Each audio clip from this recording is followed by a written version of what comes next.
Now, I know a brother of one of the guys who was arrested during the Downing Street protest back in August. I myself noticed when I was there filming it that the police were just picking anyone out willy-nilly. And this was after they'd grabbed all the alleged agitators who were there simply to cause trouble. So anyway, the brother tells me that all charges against this guy have been dropped. He returned back to London recently to answer his bail conditions, and they told him there was no case to answer for. So he asked them, then why the hell did this happen? I wasn't doing anything. And according to him, the police sergeant at the desk told him they just needed to make up the numbers. I mean, are you surprised about that? I'm not. I remember watching and seeing just people who were sat down, people who were stood in corners. The Met Police were sending out snatch squads to reel them in, and they were doing absolutely nothing.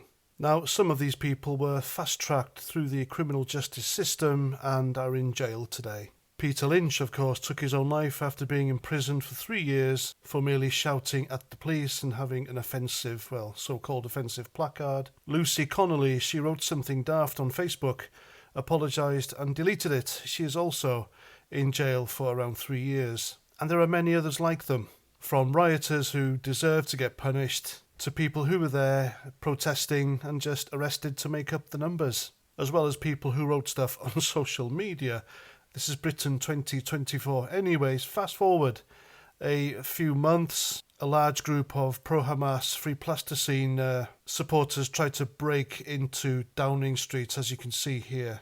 You can see they're pushing against the police. The police are struggling. They've got their Free Plasticine flags. They've got balaclavas on. They're hiding their faces. But you can bet your mortgage none of these people, none of them, not one of them, will get fast-tracked into a prison sentence. And we all know why that is, don't we? That's because they're not this mythical far-right that Keir Starmer labelled everyone who protested in the summer. These people who were arrested and jailed at the behest of Keir Starmer because he wanted to show the mainstream media and the world and his fellow lefty world politicians, look, I have the far-right here, they exist. They went against the law, they protested, they rioted, and here they are, they're having their just desserts in jail, and that's thanks to me. But of course, he won't do the same to this lot because he knows that if he had this lot fast-tracked to prison sentences, made an example of them and showcased them as political prisoners, then there'd be hell to pay. He'd have even more riots on his hands in London. And no doubt lefty politicians would be frowning on him. Because you see, in their eyes, the pro-Hamas terrorists and Free Plasticine lot, they're the good guys, they're the victims here, when in fact they're not. And they quite literally get away with it every time they riot in London. And nobody does a thing. I wonder why. And I'll leave that with you. I'm Paz49, thanks for watching, and until the next time, Roger Trout.